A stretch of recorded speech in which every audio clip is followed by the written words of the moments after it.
Yung Tita Connie po, Tita Connie, Didi.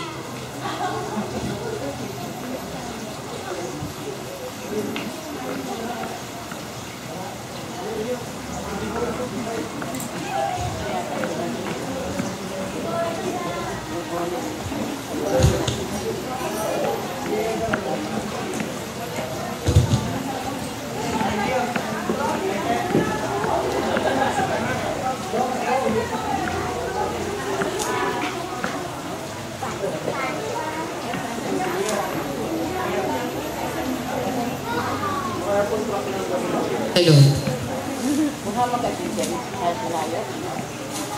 Yes.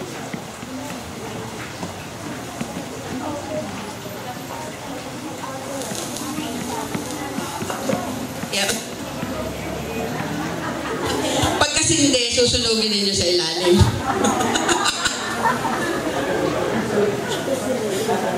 Okay, hindi na muna tayo sa Chanora, birthday wish Chanora. Sana'y huwag mamatay ang kandila.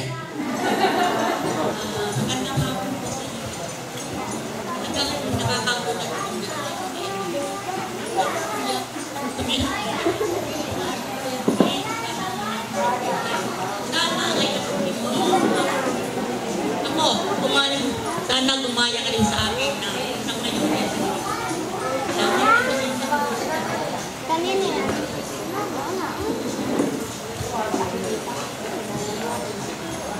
Ate, happy birthday. Wish ko sa'yo, sana patuloy kang maging gabay sa lahat sa iyong pamilya, lalo na sa amin. Gusto kong hingin ang opportunity ito para magpasalamat sa iyo. Nung mga panahong naging madilim ang buhay ko, nawala yung asawa ko, nag-abroad nang wala ng bodyguard. Napakadilim ng naging buhay ko, pero ikaw, isa sa naging ilaw ng parating, ipagpatuloy ko. Happy birthday.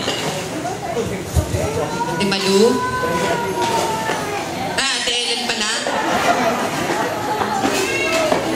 Hindi, masyado ko nasinag sa iyong pati.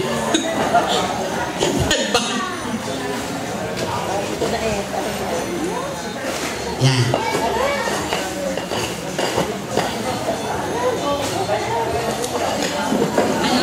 Evelyn, happy birthday. Thank you very much for aming pamilya. Pag-ibig sa iyo. Sana welcome to the club.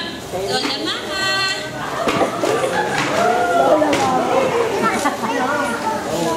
Sisilabin agad ng ate. Maya-maya!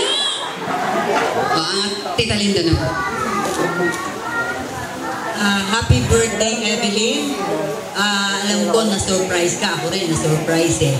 So talaga namang ikaw isa sa mga aking mag-anak na hindi ko makakalimutan dahil si Greg ay best friend ng aking husband na. So malamang ko ang kanyang kaluluwa. So Evelyn, I wish you good luck and may the Lord continue to bless you abundantly and may you have more and more and more blessed birthdays to come. Happy birthday, Evelyn.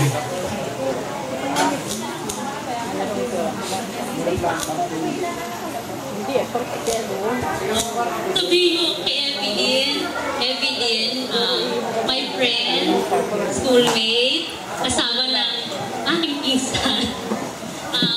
Ano ba i-wish ko sa iyo? To stay more beautiful, to have a longer life, to stay happy as always, at sana maging maganda parati ang dating ng maging magandang buhay pas always para sa iyo.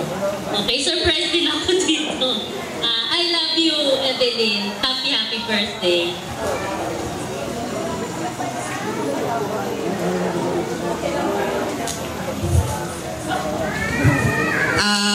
Paki-play po ng number 13.